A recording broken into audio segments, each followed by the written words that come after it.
What's up guys, my name is Brandon and today I'm going to be showing you 16 more tips and tricks that you probably did not know existed on your iPhone. Now some of these tricks are going to be brand new, but some of them are also just more underrated or just underused features within iOS. Also, this video is sponsored by Skillshare, and the first 500 people to click the link in the description below get 2 months of premium for free. We'll talk more about Skillshare later in this video. Alright, so let's not waste any more time. Let's go ahead and get straight into these tips and tricks. And the first one has to do with taking screenshots. So we all take screenshots, but did you know that if you take a screenshot and you tap and hold on the preview, you actually get the share sheet that pulls up. And from here, you could very easily send it as a message. You can text it to somebody, you can send it in an email, you can save it to your files, you can airdrop it really quickly, all without having to actually go into this and then, go into the share sheet or press done, save it to your photos, and then go into your photos and then do the action from there. So from here, again, all you do is take a screenshot, tap and hold, and you get all those actions right away, because most of the time when you're taking a screenshot, the main reason for taking the screenshot is to either send it to somebody or to post it somewhere. So just a very handy trick here to save you some time. The next trick is a quick and easy way to send your location to somebody via text message. And all you have to do is type in I'm at and then space, and you'll see right here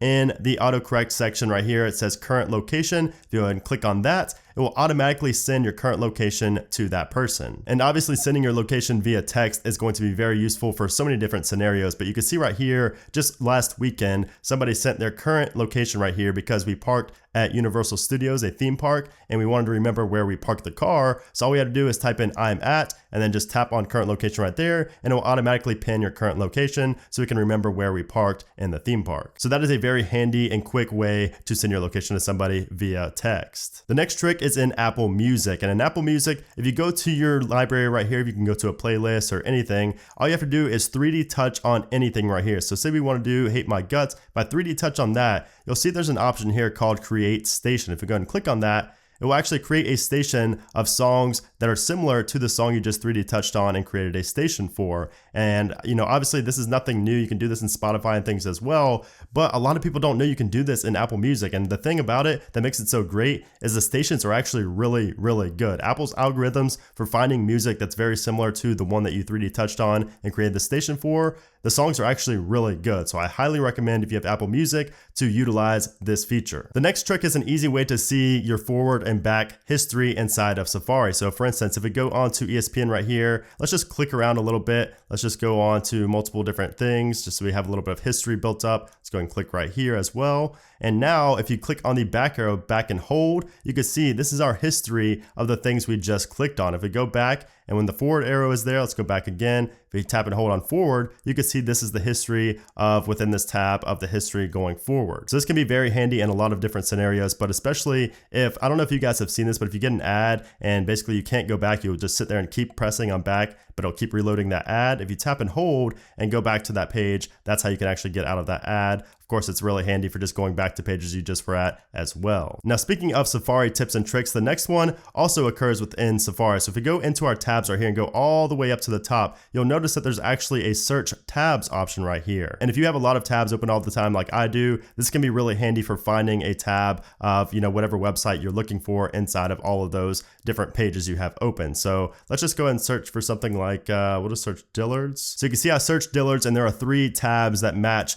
that query for Dillard's. And if we tap and hold on the cancel button up here in the top right, you'll see that I can close all 3 of the tabs matching that query that we just put up right there, Dillard's. So that is really handy. Not only can you search what tabs you have open with a certain keyword, but you can also tap and hold the cancel button to close all of those tabs matching that query. And then just some bonus tips for Safari. If you tap and hold on the refresh button right there, you can see you can request the desktop website, and you can also reload without content blockers if you have those installed. And if you tap and hold on the tabs button in the bottom right, you can close all tabs. You can open a new private tab or a new tab, or you can close this tab very easily. If you tap and hold on bookmarks, this is also a very quick and easy way to add a bookmark. And the final thing I want to show you guys inside of Safari is the autocomplete. So if we start typing right here, you'll notice that we have these arrows on the right. And if we actually click on those arrows, say we want to search for something in Safari, so Safari, and then it'll come up with more things that are autocomplete that are more popular, things that people are searching for. So Safari Wilderness. keep tapping those, Safari Wilderness promo code. You can basically see you can just autocomplete until you get to what you want, and then you can search. So maybe if I wanted to search MLB schedule, I can start typing MLB and space, and maybe it's not there, but if I start typing SC, you can see schedule is right there, and then we can go ahead and tap and search very easily. So that is one way to save time when Google searching inside of Safari. Now the next trick is one that's going to be really awesome for those of you who listen to your audio out loud on your outward facing speakers on your iPhone. And this is going to be a way to make your speakers louder. Actually louder. And the way we do this is inside of settings. We go to settings, music, EQ, and the one that makes your speakers louder is called late night. So I'm gonna let you guys hear it without an EQ, and then I'm gonna turn the late night EQ on so you can see the difference.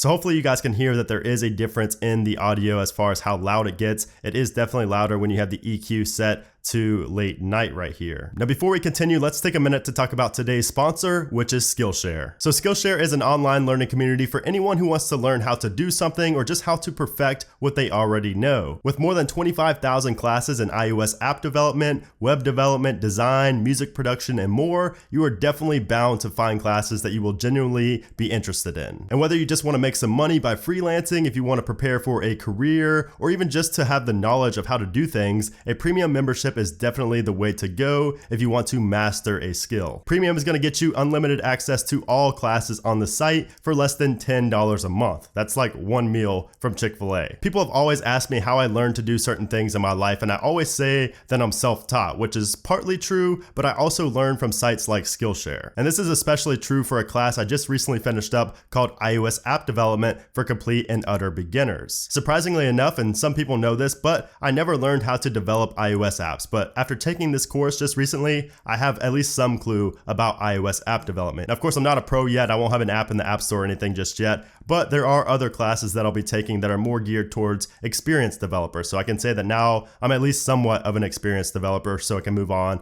to some of the more advanced classes. So if you're interested in joining the more than 7 million creators learning how to create awesome stuff with Skillshare, sign up using the link in the description to get 2 months for free. And again, this is kind of a limited offer because only the first 500 people that click the link down in the description below get those 2 free months. So do not procrastinate. Go ahead and click on that link and get started with Skillshare today. All right, so let's get back to these tips and tricks. So did you guys know that you can see your warranty status and your AppleCare status straight from your iOS device? All you have to do is go into Settings, General, About, and you'll see if you're updated to iOS 12.2, you will see you have a new section here called Limited Warranty. And if you do have AppleCare, you will also get a section for AppleCare. If you click on that, it shows the estimated expiration date for your warranty. And again, it will be the same for AppleCare. So that is pretty cool and very handy, so you don't have to go online and log in to see when your coverage ends. So if you guys have a lot of folders and you always see the notification badge up there that shows you have notifications, but you don't want to sit there and scroll through all of the folders or all the applications inside the folder to see which applications have the notifications, you could just simply 3D touch on the folder and you will get the application with notifications showing right there. You can simply tap on it and it will open up that application. So that is a very handy tip for those of you who use a lot of folders on your device. Now, did you guys know that you can tell Siri how to properly pronounce your name if she says it wrong? Let me show you what I'm talking about. Siri, what's my name? That's not how you pronounce my name. Brandon. And then you can see here, once you tell her that she pronounced it wrong, there will be multiple different pronunciations for your specific name. So it's really cool that you could do that even for basic names like Brandon. But if you have a more unique name, this will really come in handy for you. The next trick is inside of the Safari video player. So if you're playing a video inside of Safari, you know that you have the two 15-second forward and 15-second back buttons. And all this does is simply go back 15 seconds or forward 15 seconds. But if you tap and hold on either one, it will actually scrub and go for just 1 second or 2 seconds instead of going forward a full 15 seconds. So as you can see, when I tap and hold, it only goes forward about 1 second and then it picks up eventually if you keep on holding it. So that is really handy again if you don't want to go forward or backwards a full 15 seconds. And it's the same within the music application as well. So if you play a song, you can tap and hold on the next button